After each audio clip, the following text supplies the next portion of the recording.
Welcome back to the Jets Flight Club podcast, a sick media production. I'm Jake Brown at Jake Brown Radio on all social.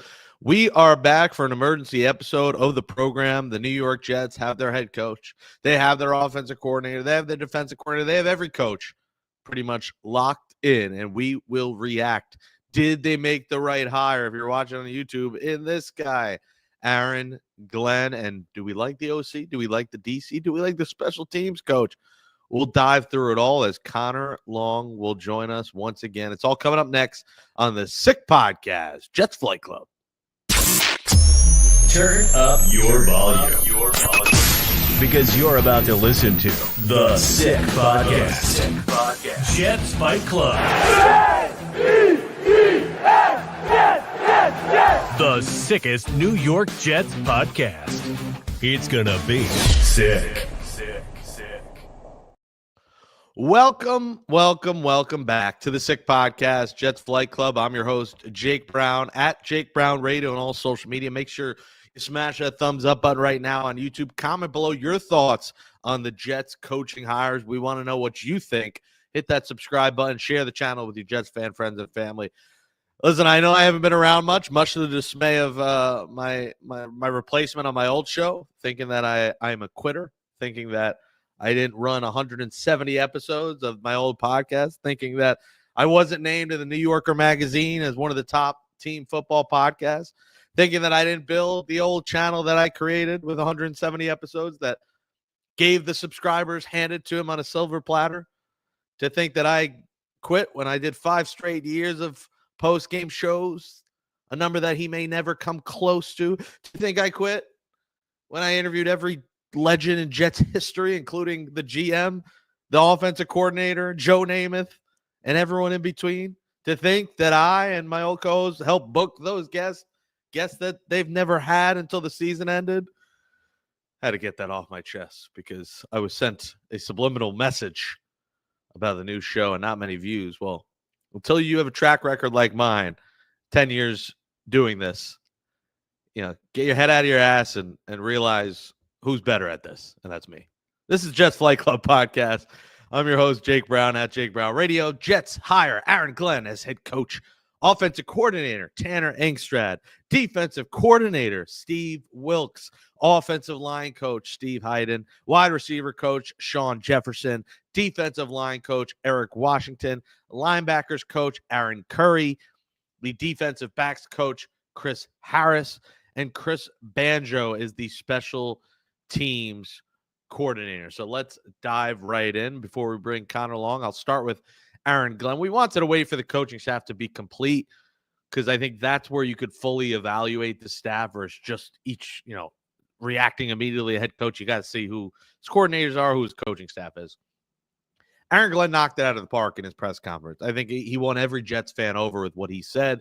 It's not about there's no accountability without responsibility, and buckle up and enjoy the ride. Those kind of cliche lines that make you want to run through a brick wall. Aaron Glenn did that. Aaron Glenn is a leader of men. Aaron Glenn is well respected by his players, by his fellow coaches in Detroit. He has plenty of coaching experience. He worked his way up. He started as a Jets scout. So he went from a Jets, Pro Bowl player to a Jets scout, to an assistant defensive backs coach in Cleveland, to a defensive backs coach in New Orleans, to the defensive coordinator in Detroit, to now the New York Jets head coach. He has worked his way up. He has earned this spot. And I also think that having the respect to your players means you were a great NFL player. I think that helps. I think Glenn being a great NFL player and doing it with the Jets, where he started as a first-round pick from 94 to 2001, being a part of multiple Jets playoff teams, being a part of a Jets team that made the AFC Championship, he's not only going to have the players' respect, he's going to have the respect of all the Jets community, because now you got Jets alumni coming out in numbers to the press conference. You're going to have them out at games. He can lean on them now. This is a well-respected hire, and not saying Robert Saleh wasn't, and I just think that everyone says Robert Saleh, defensive coach, Jets going another defensive coach is not going to work. That's not fair to Aaron Glenn. You got to give the guy his respect and his due. He's a different person. He's a different man than Robert Saleh. So, it's a different coach. It's a different person. It's a different personality. And, what he did in Detroit, he wasn't exactly working with a murderer's row of, talent on that defense. His best defensive player, Aiden Hutchinson, was out for the year last year. And everyone wants to judge him off the last game of the playoffs and them giving up 40-plus points. Well, sometimes it's on the players. Sometimes they're gassed. You can't blame everything on the coach. Aaron Glenn did a great job in Detroit. That was a team that was one of the worst in the league and became one of the best in the league. And he was a part of that coaching staff. Love that he brought in offensive coordinator Tanner Engstrand. Tanner hasn't done it. I get it. That's the downside. Tanner's only done it at San Diego, the university. And for the DC Defenders, the only two spots he truly called plays. But with the Lions, he worked his way up from an offensive assistant to a tight ends coach and passing game coordinator, and most recently passing game coordinator, learning from Ben Johnson, learning from Dan Campbell, learning from Aaron Glenn, and now he joins Aaron Glenn. I'm a fan. It should be a modern offense, so I'm excited to see it. Steve Wilks, another leader of men, a guy with head coaching experience with the Cardinals, Panthers interim head coach, 30-plus years of coaching experience, most recently the 49ers DC in 2023. I love the hire. I love that he can lean on Steve Wilks, a guy with head coaching experience if he needs. And now he doesn't have to worry about calling the play. Steve Wilks will do that. And I think Steve Wilks became the scapegoat of the 2023 49ers. I don't think it was really his fault that they struggled, but I'm excited to see this coaching staff. A couple guys with head coaching experience, a coaching staff with former players on it that we'll get into here with Connor. And, now it comes down to roster building. And Darren Muji, listen, my only worry with Darren Muji is he only spent time with one organization. You can look at that as a good thing and a bad thing. He's with that organization when they won the Super Bowl, the Denver Broncos with Peyton Manning. My only worry is he hasn't seen other places. He hasn't seen, other franchises and how they operate. But there's no doubt he earned a spot as a GM, working his way up from a scouting intern to a personnel and scouting assistant to an area scout to a director of college scouting to the director of player personnel to the assistant GM, and now a chance to be the GM. The guy's put his work in. He's put the grind in. So we'll see on the GM. Anyone who hates on the GM or loves it has no idea, really. We have no idea if it's going to work. Now we got to see the roster building and what happens, most importantly, with quarterback position. Do they bring in Rodgers? Do they not? With all that being said, this is the Sick Podcast, Jets Flight Club. Let's bring in Connor Long of Jets X Factor, friend of the program, onto the show.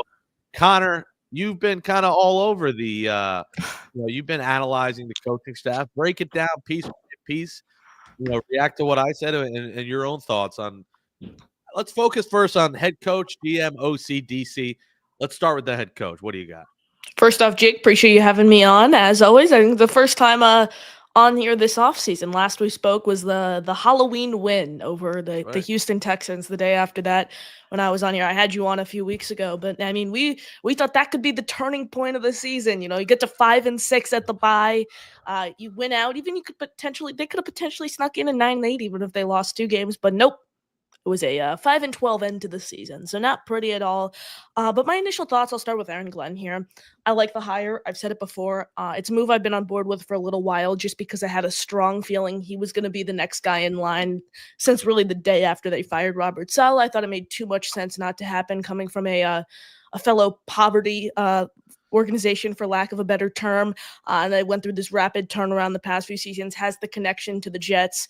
The Jets have been very keen on, you got to get someone who's going to hold people accountable. Well, that's Aaron Glenn's reputation. Overall, I like the hire. I thought the overall pool, Jake, that there was available to pick from for the head coach candidates wasn't all that impressive. So I had Aaron Glenn third on my head coaching list. This offseason, I had Josh McCown at 1. I had Brian Flores at 2, and I had Aaron Glenn at 3. I'm okay with the hire. Yes, I would have preferred an innovative offensive mind because I think it's an offensive league, and I think those first-time innovative minds have higher ceilings compared to a first-time defensive mind. However, I thought he went out and he killed the press conference. I mean, there's I wouldn't necessarily say there's a thing called killing the press conference, but there's certainly a thing called losing the press conference. And I'm just so happy he didn't go out there and make a fool of himself because Adam Gase lost the press conference just because of his rolling eyes. So at least he didn't have rolling eyes. Liam Cohen lost his press conference down in Jacksonville, but Duval. My thing is here. You can only take so much away from a press conference. Nick Sirianni bombed his press conference. Dan Campbell bombed his press conference. Joe Judge, heck, even killed his press conference. So there's only so much you could take away from a press conference, but I think it's a nice start to the Glennaissance, Jake. I think that's the term that has been dubbed by the fans here. So I'm on board with the Aaron Glenn hire. Tanner Engstrand is certainly an interesting one.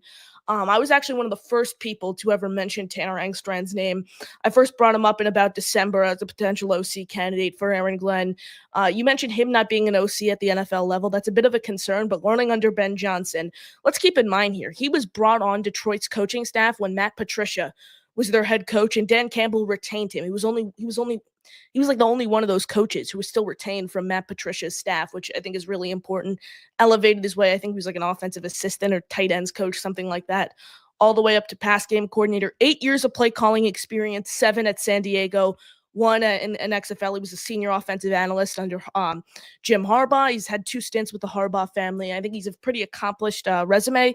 So I'm for taking Tanner Engstrand here for the OC job. A name I would have really, really liked was Brian Johnson, the Commanders pass game coordinator and assistant head coach, was the OC with the Eagles for a little while. They didn't even interview him or whatever for the job. So that was a little troubling, but I like the OC hire in Engstrand. Wilks is interesting, has so much experience, and I think that's really important when you're talking about a first-time defensive mind. I like the aggressive scheme that he brings to the table. He's someone who's going to hold people accountable. So among all the hires, I like them, even the positional guys, which I'm sure we'll get into, and Aaron Curry and Eric Washington. Who's the other one? Steve Hyden is the other positional coach they added. So I even like the positional coaches they brought in here. I will say, Jake, a sleeper that I think could potentially be brought aboard the staff, has no connection to anyone here, but Doug Peterson is an interesting name to watch, who was just canned in Jacksonville as potentially a pass game coordinator, quarterbacks coach, assistant head coach type role to kind of help out Tanner Engstrand, the first-time offensive coordinator. I don't know if he would take that, but you look at what he's done. He's already had 2 stints as a head coach. If he still wants to coach, this might be his only opportunity over the next year or two. So I would love to get Doug Peterson in the building one way or another. Todd Haley's interesting to watch, former Chiefs head coach, multiple stints as an offensive coordinator. Bottom line, though, Jake, I really like the way the staff is coming together over here for Aaron Glenn and Darren Muji. Yeah, I agree. And, some comments in the chat, need to fire Hackett and Todd today. Hackett and Todd, I believe, are gone, right? Yeah, I put out that tweet last night. It got like 50,000 views. I was on the team's website. It looks like they're both gone, according to the team's website. I'll pull up my tweet here on the phone. I also think people got to realize there was no chance they were coming back. Maybe I thought maybe they could keep Hackett as like a quarterbacks coach. Hopefully not quarterbacks coach. I think this team needs a legit quarterbacks coach here. But I thought there was a world they maybe kept him as like a quality control guy or something, just to be around Rodgers if Rodgers were to come back. But I think there's a chance, Jake, that he does not get another coaching job. Do you think Peterson and Malcolm Harper says AG's putting together one hell of a coaching staff? I think that we need to hire a senior offensive assistant to help Tanner Engstrand, like you said. Do you think Peterson would take that role? Like, do you think he thinks do you think he's one above it? Do you think he actually wants to come to New York? This is a guy who was in Philly, Jacksonville. You want to talk about all the pressure in the world? Hey, your first year, potentially, you're going to have to coach up, grouchy, Aaron Rodgers, a guy who's his way or the highway, in a chance to rejuvenate your kind of career a little bit. Do you think he would even take a Jets job if they offered it? That's the concern, Jake. I don't think he would take a Jets job because let's keep in mind, after he was fired in Philly, he sat a year out and then waited the cycle before going to Jacksonville. And we see a lot of the veteran guys doing that now. Mike McCarthy, obviously the main guy this cycle. Mike Vrabel did it last year. So unless he somehow finds like a hot coordinator job, I think he might be sitting out. But if Doug Peterson, you have to throw the bag at him, make him the highest paid quarterback coach, pass game coordinator, whatever, because we're talking about a Super Bowl winning head coach with a winning record as a head coach across multiple stints, and potentially bringing him on not even as a play caller, as a pass game coordinator, quarterbacks coach, and assistant head coach. So is it likely? Probably not, but I thought it was a name that was quite interesting, and I think you have to do everything you can to get him if he expressed even a little interest in the job. Yeah, and beyond Rodgers, you got to think the next quarterback, which is probably going to be either someone you draft or it's Jordan Travis. Like, you got to think about mentoring that quarterback, and that's going to take a veteran mind. I think he's done a good job, like we've talked about him, bringing in veteran coaches and Wilks and even some of these players. I like that he's brought guys who've had success in the league on the coaching staff. Chris Banjo. Curry, in Banjo, and Chris Harris, like guys who've played, who've had some success. I think that goes a long way in today's game across the board. When you just like, you have so many personality, especially in this Jets locker room with Brees and Ahmad and guys who think they're God's gift to man and they're great players, but they kind of need a kick in the butt a little bit. They need that kind of discipline. And I think if they're being coached by a player who had, in some ways as much success as them or, really good NFL careers, that's why I think it works in Houston. I think D'Amico Ryan's like, they respect him. They know he was a dog out on that field as a player where, Robert Saleh is a leader of men and all this, but he coddles players and he wasn't a player. Like he wasn't that's Aaron. Aaron Glenn's player. the opposite. Aaron Glenn was a star, a two-time Pro Bowler, first-round pick in '94, who the players I think are really going to respect. So, quite frankly, it's a lazy comparison, I'd say, to compare Glenn to Saleh. Honestly, I think Glenn's the complete opposite from like a trait standpoint. Obviously, they have the first-time defensive-minded type background, but I think Glenn has completely different intangibles than Robert Saleh does, and I think that's what's going to have him succeed here in New York compared to Robert Saleh, who was weeded out after four seasons and whatever it was, 5 weeks. So I think my goal here, Jake, is I want Aaron Glenn to be the head coach of this team when I graduate college. I want him to be here I want him to be here forever. That's like, I haven't had, in my lifetime, there hasn't been a head coach, I think, tenured longer than 4 seasons, at least since I've been watching the Jets. And I haven't seen a team, since I've been watching, I was alive for the 2015 season, but since I've been a Jets fan, I haven't seen them win more than 7 games. So I'm tired of it. Let's make a run here. Even if it's, Jake, I think a lot of people, let's say the Jets go 5-11, 6-10 this season. I think a lot of people are going to panic and it's going to be, Aaron Glenn's Gerard Mayo 2.0, fire him after 1 season, get rid of Darren Muji. Even if it's a 6-10 season, I think this season is particularly about building culture. I think they have the talent to go to the playoffs. And let's be real, coaching last year was the main difference between 5-12 and 12-5. However, I think this season runs a bit deeper than just the record. I think it's looking how the players have responded to the first year of Glenn and Muji, and has the culture shifted at all. I think, like I said, I think this season runs a little bit deeper than just the pure record. Yeah, and listen, I won't say a 7-win difference in coaching, but I think coaching staff can make a 3 to 4 win difference at the very least. And kicking, you have a legit kicker, you win 8 games next season. Listen, I think we went into the year, we like Zuerlein, and Zuerlein was good. I just think they probably kept him for too long. So yeah, kicking, coaching, minor things, time management, it screwed the Jets in a lot of situations. But in the end, like, it comes down a lot to quarterback and play calling. Tanner Engstred's going to bring a modernized offense. This Jets offense was coached by, a coaching staff that felt like it was from 2000. It was Nathaniel Hackett getting his calls essentially from Pops from like the 2000 team. And they, your hope is that Engstred, maybe just steals the playbook from Ben Johnson, and he knows the playbook well, and he brings that to the Jets. And we see guys in motion. We see more than just a simple motion. We see 2 in motion at once. We see reverse screens. We see things that the Lions did where they were racking up points week after week. And look, they made Jared Goff's a great player. They made Jared Goff look like a Hall of Famer. And, I'm not convinced that he's a Hall of Fame player, but they essentially made him look that way. And I think a lot of that is the coaching staff making him better. And that's going to be key. I like that, they coach together the same plays. I like there's some comfortability. There's some chemistry already there in place. Like the prior Jets coaching staff, was there a ton of chemistry? Like Hackett was brought in because he was Rodgers' friend, then Saleh, then, you already had the firing of the OC before Hackett. It was just so much dysfunction and combustibility that it was just a disaster waiting to happen. So I'm curious to see how Engstred does as a play caller. Like I said, he's done it at San Diego and the DC Defenders. So not exactly the NFL. It's going to be different. And then Wilks, I think got a lot of blame in 2023 at the 49ers. Not sure it was all his fault, but 30 years of coaching speaks for itself. You don't stay around that long. If it doesn't, your mic is, I think, not working, Connor. It's might be muted but Caden said AG equals Mike Tomlin 2.0.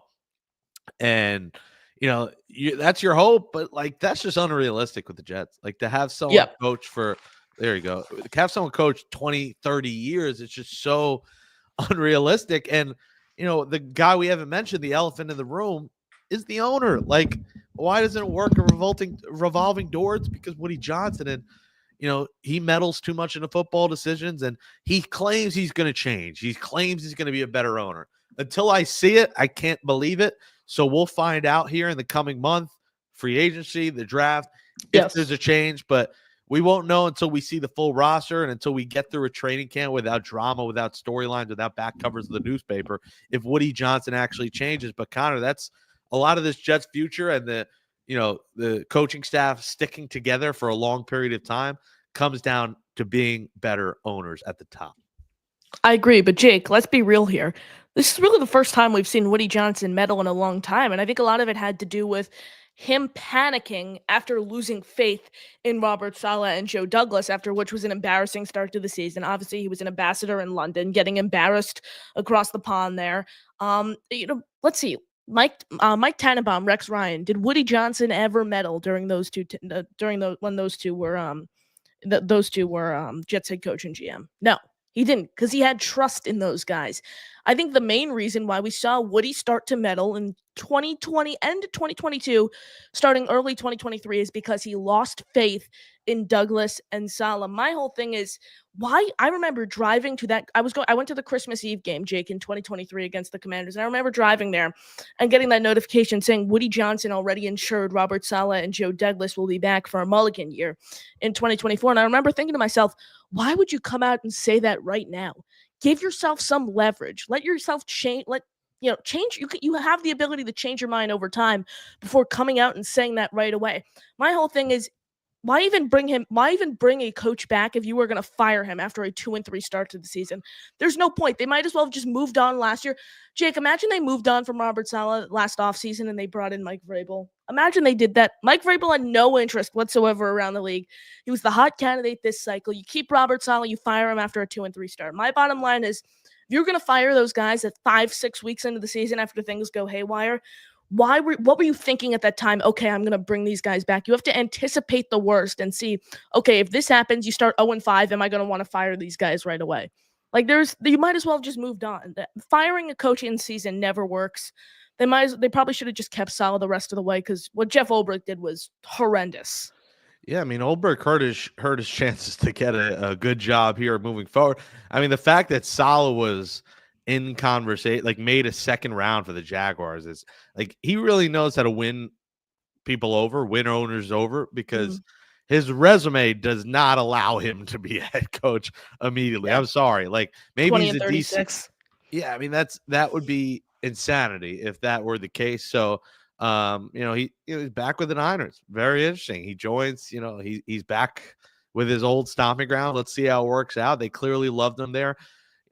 I wouldn't be shocked if the Niners defense is great again, and maybe him in that role and it works out. Caden also comments, cut Tay and Rodgers trade back in the draft. That's the big question here, is you're paying Rodgers either way. So there's ways you can work the cap where they can spread that money throughout a couple of years. There's ways they can manipulate it where it's not crushing their cap for the current season.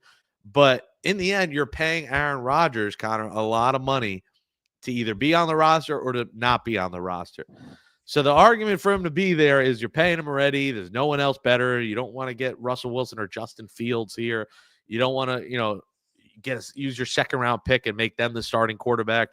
You don't really want Jameis Winston or one of these fringe backups that are available.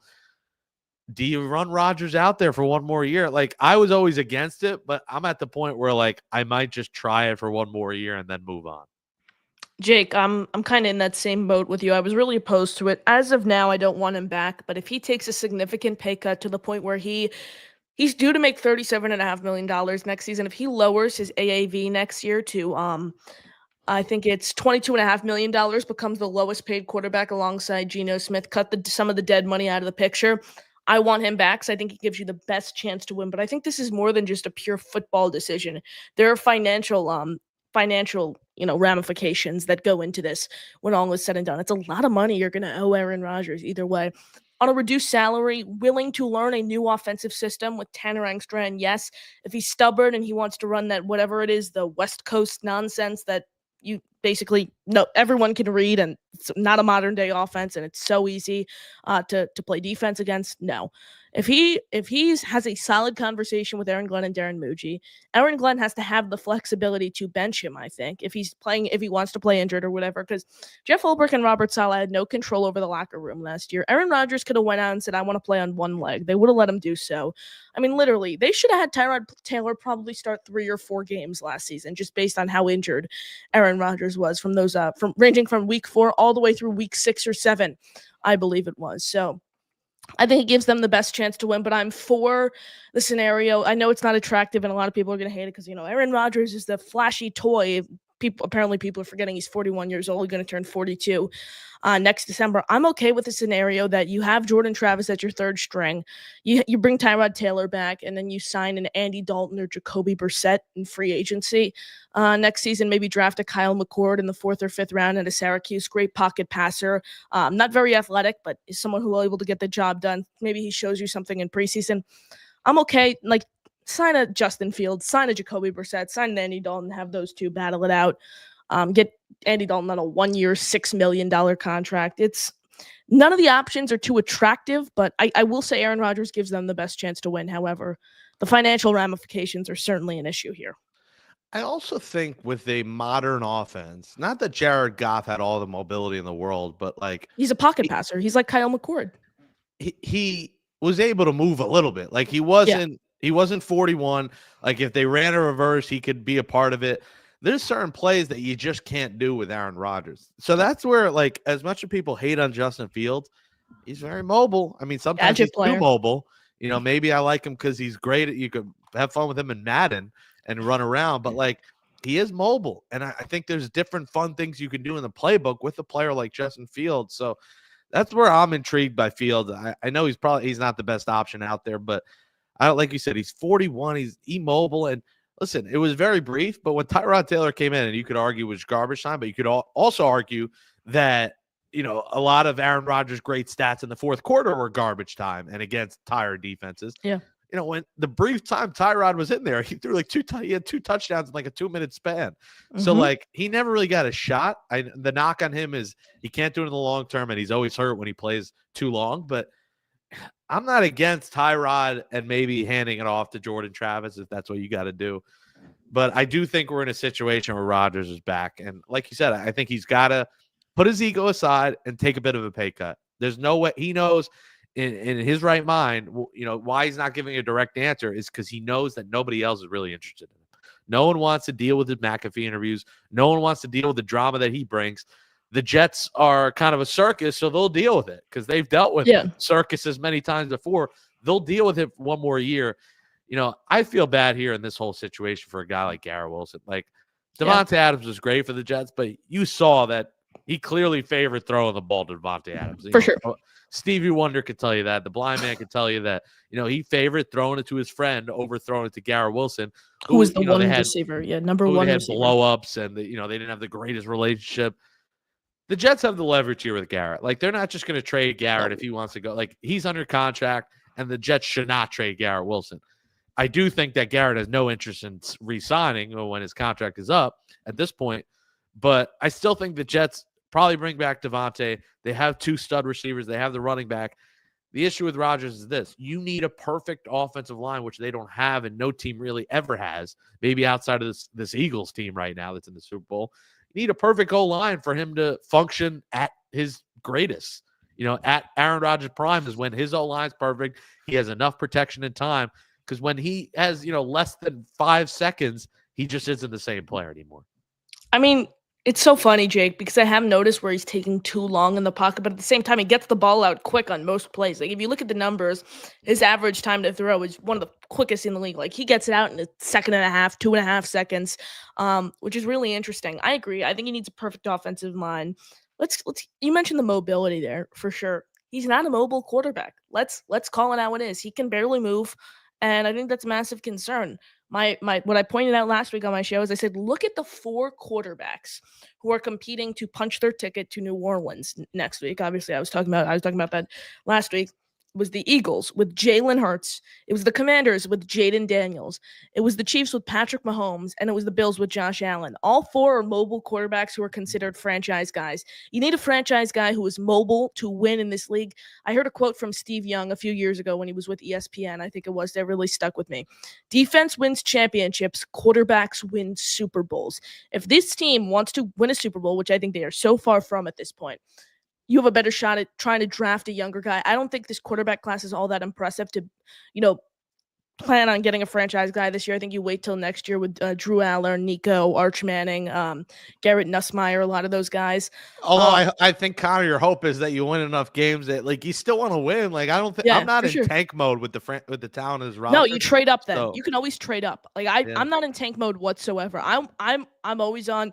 You got to win as many games as you possibly can. I was rooting for them to win week 18 last year. I was rooting for them to win all those games once they were officially eliminated from playoff contention because I still want to see fun football. My whole point there, Jake, is you need to be mobile. You need to be a franchise guy really to win. All the pocket passers who aren't particularly mobile, all the guys who are non-franchise quarterbacks were weeded out real quickly. In Jared Goff, in Baker Mayfield, Sam Darnold, Matthew Stafford. Boom. You need someone like that if you want to win a Super Bowl. And I think Aaron Rodgers is the polar opposite in this stage of his career. Yeah, said it. Like I keep saying, mobile quarterback. And let's just look beyond that. Like, the Bills, Josh Allen, Mahomes, even the Chargers in it. Herbert is mobile. Bo Nix was very mobile. Look what he did for the Broncos. He's great coaching, though. I don't think he's a good football player. He's such a good coaching staff. I don't think that's fair to not call him a good football player. I mean, he can't throw the ball down. He can throw a deep ball, but he's also mobile. Again, to the fact that he's mobile, like he runs the ball very well. Lamar Jackson, mobile. Russell Wilson's fairly mobile and Fields mobile. CJ Stroud is fair. These are all guys that get out of the pocket when they need a run for a first down. They can do it. Hurts, Jaden Daniels. Stafford's the one that's not, but Stafford's just special. I mean, he's essentially a Hall of Famer. Geno is fairly mobile. Goff, like we said, he's not that mobile, but he can run if he needs. Darnold's fairly mobile. Jordan Love is mobile. Baker Mayfield's even mobile. Like, these are all guys that could, will have games where they could run for 25, 30 yards. And on 3rd and long, when, there's a room to run, they'll run.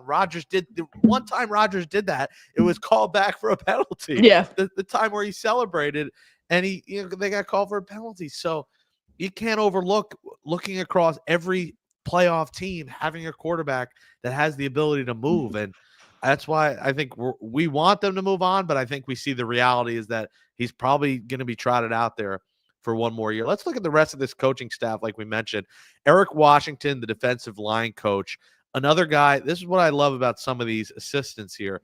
Another guy with tons of experience, 30 years. He was just the Bears DC. He was under the Bills in their defensive coaching staff.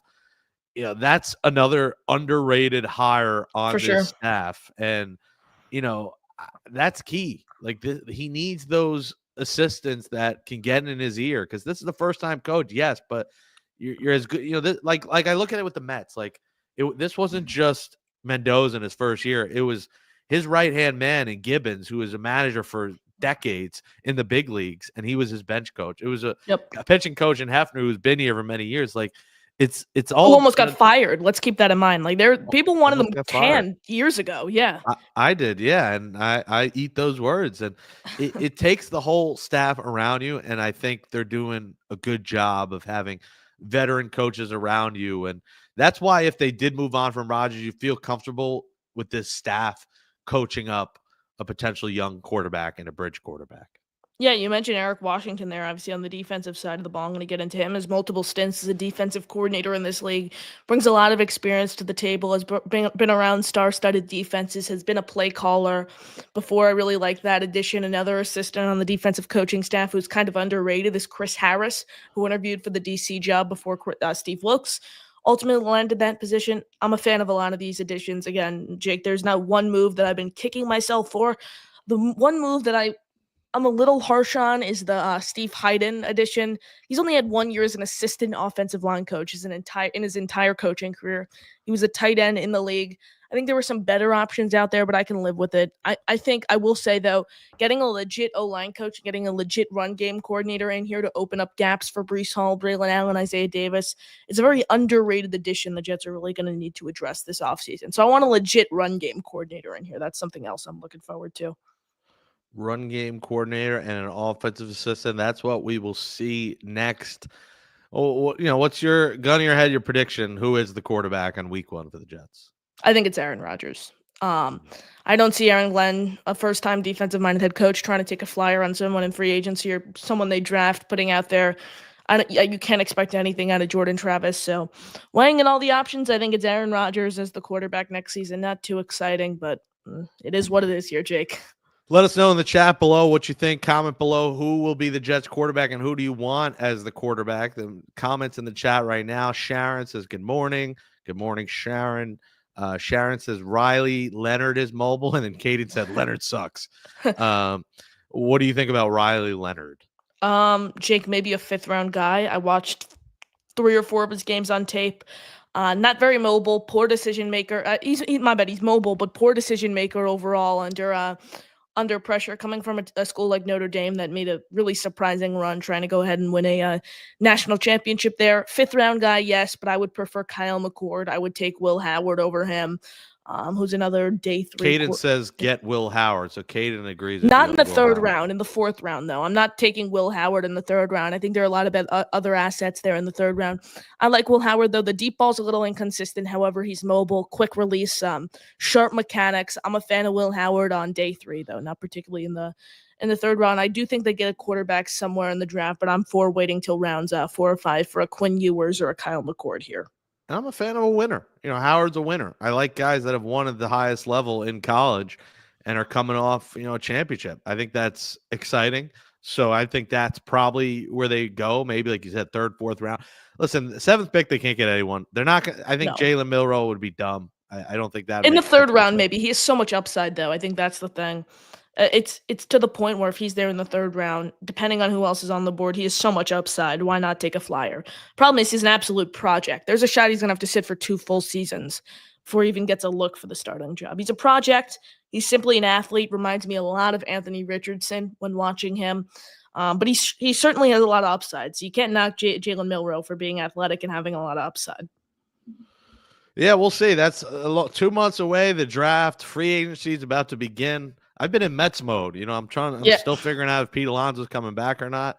You can hear about that on my new show, Mets Daily. But I'm curious to see who this final offensive piece is, because like we both agree, like it's got to be a veteran. Because Engstrad, I think we like the hire, but we like it better if he has a right-hand man that's been there and done that and has worked with big-time quarterbacks and offenses. So. Listen, we get excited by the coaches and Muji all we want. In the end, it comes down to who's the quarterback and what are they doing in free agency. Because, listen, they got to fix this pass rush. This was something that once was heralded as the Jets' strength, and it was bad last year. And you need Jermaine Johnson back, obviously. That's going to be key. But moving on from this bum that they traded for, Reddick, who was just a disgrace this season. Didn't get a sack, yeah. Didn't even get a full sack. Only player in the league with a minimum of 240 pass rush snaps who did not record a full sack. Horrific. Only player in the league that could have worn the same jersey every week and not had any stains on the jersey. No dirt, no grass, nothing. So that was a failed trade. And, Muji, the big thing he's got to do is make sure he's not trading future assets for guys that aren't bought in. And I think Aaron Glenn brought it up that he wants to bring in the right kind of guys. It's, not responsibility without accountability, not accountability without responsibility. You need to bring in the right guys. And unfortunately, I don't think this Jets locker room has all the right guys. And I think that plays a part as well. And I'll compare it against the Mets. The Mets last year brought in the right guys. They brought in the right clubhouse guys like a Sean Manaea, a Jose Iglesias. The Jets need those kind of high character guys that want to be winners, that don't care about the Twitch streaming and don't care about their social media presence. And those guys who did that last year, and you know who we're talking about, they got to come out and ball. Because if you want to get that contract extension and money you want, and a guy like Breece Hall, you want to get paid, you talk the talk, you didn't walk the walk. You had a good first year, 2 years. You both were bad last year. And I agree that's on the coaches. It's on the team being bad. But this is a massive bounce back year for those young players if they want to cash out that massive paycheck. Because in the NFL, it's sometimes only that one big payday. And this is the put up or shut up year if you want to get that massive payday. So this is a big year for those players. It's a big year for the coaching staff. It's a big year quarterback. It's a big year for the Jets. 15 years we're going on without a playoff appearance. Only one winning team in the past decade. It's time. This coaching staff has got to get it done. And I'm not ready. Like you said, wins and losses aren't that big. I agree. But I'd like to see a 9-win team. I'd like to see. There's no reason they can't be a 9-win team based on what the talent they showcased last season. You have to be. I agree. Yeah. But still, I think the message is deeper than just the record overall from building a culture with a a regime that's now going into their first season. Darren Muji, who's never been a GM before, Aaron Glenn, who's never been a head coach before. I mean, let's give these guys some time.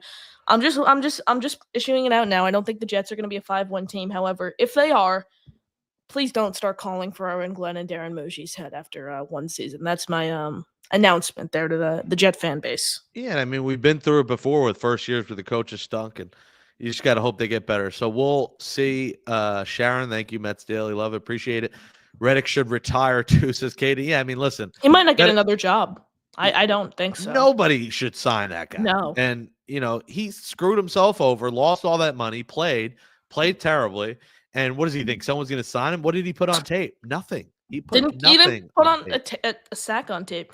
Something funny that was pointed out to me by a fellow writer at Jets X Factor when they were negotiating an extension for Reddick. Something that kind of turned teams away too is his final 4 games. Yes, it was the whole thing over the past 4 seasons. He's had over 11 sacks, but the final 4 games in 2023 with the Eagles, he still didn't record a sack, and he continued that throughout his entire season with the Jets. So I think Haason Reddick's career might be over, not only for the poor play but the antics. The baggage, the luggage, if you will, that comes along with a player like himself. They need less selfish, more team players. And I think Glenn is going to bring in the right characters. He's going to work with Muji and bring in the right high character guys. I have faith in him in that. And I think it is cool to have one of your own, one of your guys that came up here as a Jet. He wanted this job because, listen, Glenn could have easily been hired by the Saints. He could have easily went to New Orleans and been the Saints coach. Maybe a better franchise coach in the Saints, but he chose the Jets because he wants to turn this thing around, and he's seen the glory days. Like, when I first was a Jets fan, it was the glory days because they were fun to watch. Lavernius Cole, Chad Pennington, Vinny Testaverde. Now, there's been no glory for so long since college for me and for you your whole life. You really put in perspective where, since you came out the womb, they've been terrible. Like, that is insane. Like, to me, I complain. It's, for older people, like, they haven't seen – but you haven't seen a playoff appearance in your life. And that really puts in perspective for the young fan, the people they're trying to get to that crappy stadium, MetLife Stadium. They're trying to get you to go to games. How can a kid in high school, middle school ever want to go when all they know is losing teams? So let's hope the Glennaissance works. He is Connor Long. Connor, shout out all your platforms where you're doing. Jake, thanks so much for having me on. Smash the like, subscribe to the channel for my guy Jake. He's absolutely killing it, so support him as always. Like I said, appreciate having me on. You can find me on YouTube at NY Flight Jet Stock. Really trying to grow over there. Had the channel for over a year. We've been pretty much daily now for the past week or so. So hit us up with the sub over there. We appreciate that. Follow me on Twitter at Connor_Long15. And you can read my work, JetsXFactor.com. Looking forward to what should be an interesting offseason for Aaron Glenn and Darren Muji, just given where the cap situation is. But Jake, like I said, appreciate you having me on as always. Great stuff from Connor. Connor, thank you so much for coming on. Connor is all over it in the offseason. I am not. Like, I haven't been loyal to the Jets Flight Club subscribers and the unit. Like I had mentioned earlier, I was called out by my old my replacement as a host about giving up on the team for this new show. I did it for 5 years every week. The mental health needed a break from Thanksgiving on, but Connor's all over it. I've been all over the Mets better than anyone else right now. Connor's all over the Jets. So, subscribe here, of course. And anytime there's big news, we'll be back. I'm not on here every day, every week. When there is the next big news, we will be back. I assume for free agency, that'll be next. We're not going to do a show for the offensive assistant that they hire. But again, Mets Daily, every weekday, 10 to 15 minutes. We are 912 subscribers in under a month. And, we'll be back with the Mets Magic podcast with Sick Media as well. So if you're a Mets fan, subscribe there. If you're a Jets fan, subscribe here. Comment below. If you're watching this on YouTube, let us know what you think of the coaching staff. And what do you want to do at quarterback? That's the next big question here that we're going to find out in the next month. I've always been against Rodgers. I still am, but I just see that the reality of the situation is they trot him out for one more year with a different coaching staff and see if it works. I think they want to see this story end bright, and they don't want to see the Rodgers experiment be 2 years of utter failure and back page headlines for the wrong reasons. So I think they run it back. Jordan Travis obviously isn't ready, but they're hoping that Jordan Travis eventually is the guy. And then, like Connor said, I think 4th round, you probably get your developmental quarterback, but you're not taking it number 7. You're not getting second. Like the 3rd, 4th round is probably when you get that guy who maybe is your future quarterback and maybe gets a shot in 2025. But it's either Rodgers or like a Fields or a Tyrod Taylor. That's essentially what it's going to come down to. And you hope that the team doesn't be a 5-win team again, win 8 or 9 games. Smash that thumbs up, comment, subscribe to my YouTube at Jake Brown Radio. Follow me on all social at Jake Brown Radio. On Monday, I'll start writing for Mets on SI, a part of Sports Illustrated as well. So Mets Daily, Mets on SI, Mets Magic Podcast, Jets Flight Club Podcast. We're staying busy, we're grinding, and I'm doing a lot of TikTok live streaming. So when there's Jets news as well, catch me on TikTok live at Jake Brown Radio, where we will do live streams. Thank you all for watching. Appreciate it. Thank you so much. And we love the staff. Let's see them get to work now. We got free agency, Senior Bowl, the draft, lots of things cooking in this NFL offseason. So let's go, Jets. Thanks for watching the Sick Podcast, Jets Flight Club. Jake Brown signing out. Take care, everybody. And that's a wrap. Hope you don't miss us too much until next time. Follow the Sick Podcast, Jets Fight Club on YouTube, Instagram, Facebook, Google Play, and Apple Podcasts.